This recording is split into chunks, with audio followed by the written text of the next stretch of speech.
औरत के सामने से हटते ही उस पुरुष ने अचानक भैरू को पकड़ा और अपनी तरफ खींचा। उसके खींचने से भैरू जैसे मासूम बच्चे की तरह उसकी तरफ घसीटता चला गया। उसके छूते ही भैरू थर-थर कांप रहा था। उस व्यक्ति की पकड़ बहुत ही अधिक शक्तिशाली थी। अब वो व्यक्ति भैरू से केवल 10 या 15 इंच की दूरी पर खड़ा, आंखें गड़ाकर रीढ़ की हड्डी झकझोर देने वाली नजर से देख रहा था। भैरू उसकी दृष्टि से बचने के लिए अपनी नजरें झुकाए खड़ा था। वो किसी तरह से भी उसकी नजर से बचना चाहता था, क्योंकि उसकी तरफ देखना ही उसके लिए मुश्किल हो रहा था, कारण उसकी आंखों से जैसे मन को भयभीत कर देने वाला लाल आभा निकल रही थी।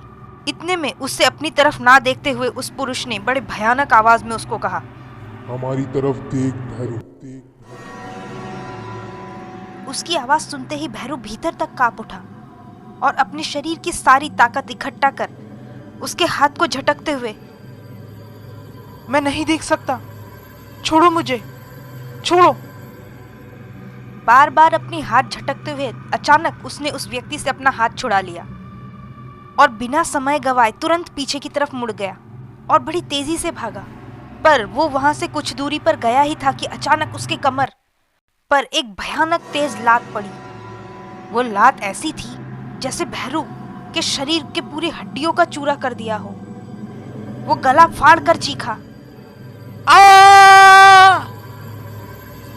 उसके चीखते ही उस स्त्री ने उसके सर पर प्यार से अपना हाथ फेरा और उसे हल्का सा उठा के बिठाया। पर ये क्या, उसको उठाकर बिठाते ही उस पुरुष ने अचानक अपने पैर का अंगूठा उसके नाभि पर भयानक तरीके से मसलना शुरू कर दिया। उसके ऐसा करते ही भैरू नीचे पड़ा, बुरी तरह से फड़फड़ाने लगा। पर इस पर भी उस पुरुष ने उसे छोड़ा नहीं, बल्कि वो अपने पैरों के अंगूठे को उसके नाभि पर ऐसे दबा रहा था जैसे वो उसे उसके अंदर रोपित करना चाहता हो। यह उसके ऐसा करते ही भैरू ऐसे छटपटा रहा था जैसे उसके शरीर के पूरे भीतर का हिस्सा छलनी छलनी हो गया हो। उसकी आंखें धीरे धीरे एकदम शांत होती जा रही थी। अब उसे इतनी पीड़ा हुई थी कि वो दर्द के मारे गले से एक शब्द तक नहीं निकाल पा रहा था। उसका शरीर काफी हद तक निस्तेज हो चुका था। इतने में उस पुरुष ने अपने पैर उसके नाभि के ऊपर से हटाए और उसके दर्द से लाल हुई आंखों की तरफ एक नजर अजीब से देखा। उसकी नजर देखकर भैरू मन ही मन सोचा कि चलो अब शायद ये मुझे छोड़ देगा, पर नहीं। उसने उसे छोड़ा नहीं, बल्कि अचानक उसके दोनों भौं के बीच के स्थान पर अपने अंगूठे से जोर से दबाने लगा। वो अपने अंगूठे को ऐसे दबा रहा था जैसे वो उसके कपाल में छेद करते हुए भीतर घुस जाएगी। वो लगातार उसके कपाल को दबाए जा रहा था। थोड़ी देर तक वही क्रिया चलती रही, पर अचानक उसने अंतिम बार बड़े जोर से अपने अंगूठे को उसके माथे पर दबाया और इस बार उसे दबाते ही भैरू का पूरा शरीर ऐसे थरथरा उठा जैसे कि उसे भयानक बिजली का करंट लगा हो। इसी झटके के साथ उसे स्पष्ट महसूस हुआ जैसे कि कोई फन फैलाया हुआ नाग उसके गुहा मार्ग से फन काटते हुए धड़ाक से उठ खड़ा हुआ और उसके भौं के बीच में जाकर स्थापित हो गया हो। उसे शरीर के भीतर अजीब सी सिहरन महसूस हो रही थी। इस क्रिया में उसके दर्द की सारी सीमा पार हो गई थी। उसे अब तक पता नहीं चला वो व्यक्ति उसे पीट नहीं रहा था, बल्कि उसकी कुंडलिनी शक्तियों को जागृत कर रहा था। इधर फड़फड़ाते हुए भैरू धीरे धीरे शांत होने लगा। धीरे धीरे उसकी सारी व्यथा कम होने लगी। उसका मस्तिष्क अजीब तरीके से शांत होता गया और अचानक उसके माथे के स्थान पर अजीब सा प्रकाश फैलने लगा। बंद आंखों से उसे अपने चारों तरफ उजाला ही उजाला महसूस हो रहा था। उसका शरीर हद से ज्यादा एक पक्षी के पंख की तरह हल्का महसूस होने लगा और इसी के साथ अचानक उसे ऐसा लगा जैसे उसका शरीर समय यात्रा में वर्षों पीछे की ओर कहीं जा रहा है। अब उसे अपना शरीर बिल्कुल आर पार पारदर्शी नजर आ रहा था। इतने में आगे बढ़ते बढ़ते अचानक उसका शरीर एक स्थान धड़ाम से जा गिरा। कुछ देर तो उसने खुद को संभाला और फिर जब उसने नजर उठाकर चारों तरफ देखा तो उसने खुद को एक बेहद पुराने गांव जैसे इलाके में पाया। चारों तरफ हरियाली का वातावरण था। अजीब सी चहल पहल मची थी। सबकी वेशभूषा स्पष्ट बता रही थी कि वो बहुत ही पुराने जमाने के लोग थे। जब उसने ध्यान से देखा तो उसने पाया कि वो सभी एक बेहद पुराने कुएं के पास इकट्ठा हुए हैं। इतने सारे लोगों को एक साथ देखकर वो भी तुरंत उस तरफ बढ़ चला। पर आश्चर्य की बात तो ये थी कि वो किसी को छू नहीं पा रहा था, ना ही उसे कोई देख पा रहा था।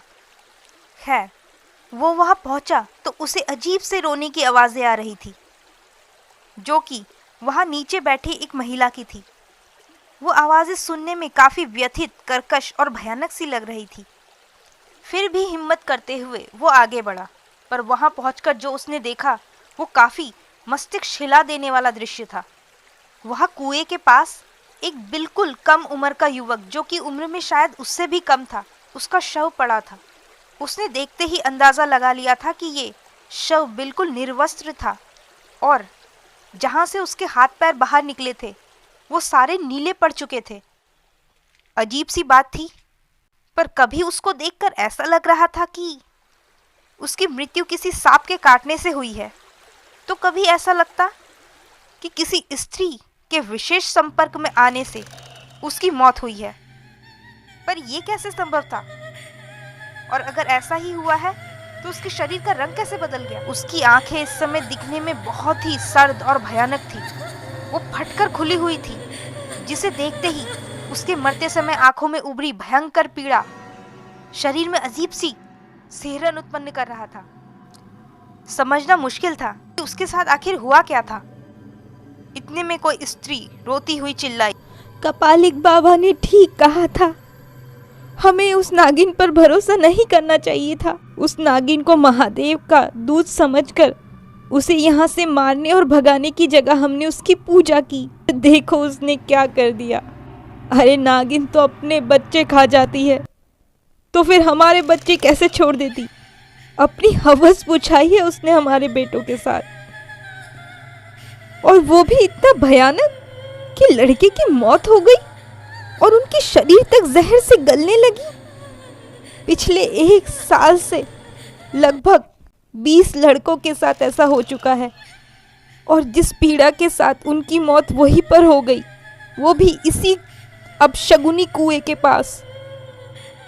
उस औरत की बात सुन के सभी बुरी तरह से भड़क गए और तुरंत, क्योंकि वो लड़का भी सर्पदंश से ही मरा था, तो उसे जलाने की जगह थोड़ी ही दूरी पर दफना दिया गया।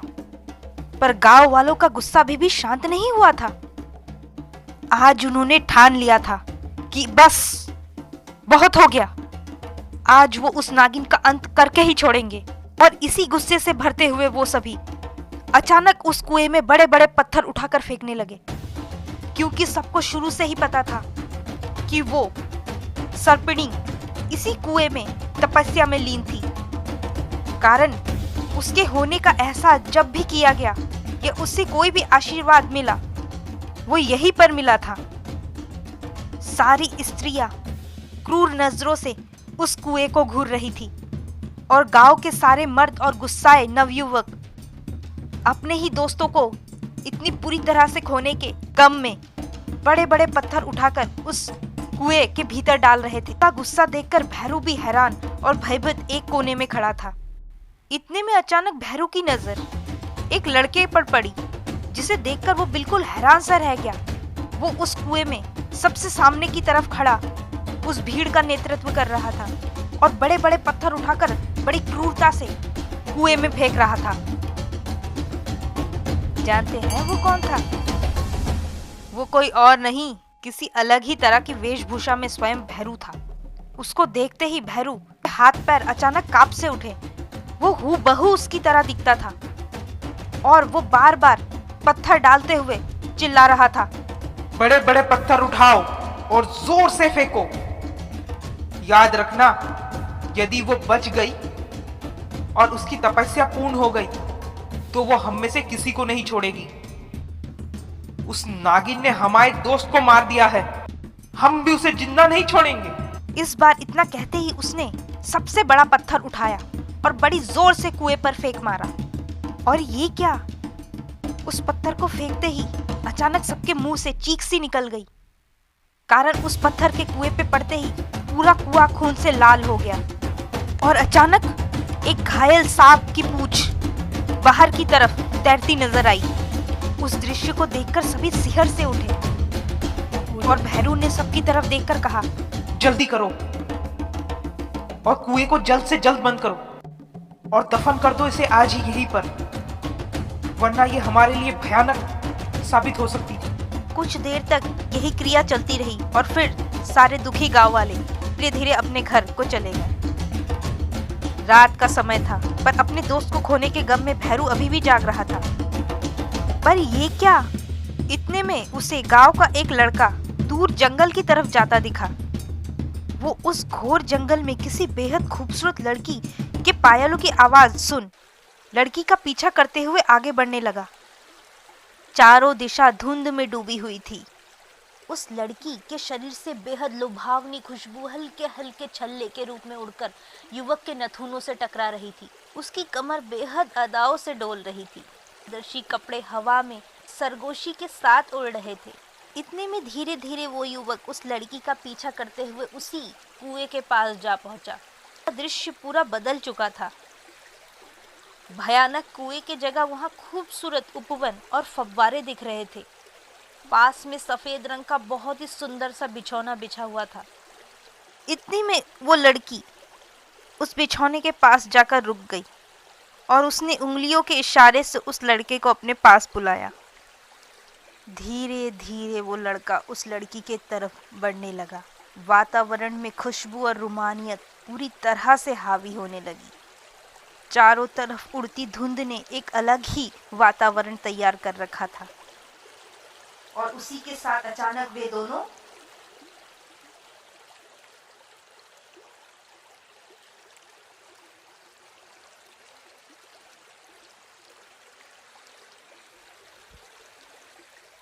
हेलो दोस्तों, कैसे हो आप सब। बहुत बहुत स्वागत है आपका शिल्पी विथ हिंदी हॉरर में। और मैं हूँ शिल्पी, जैसा कि आपको पता ही होगा अब तक।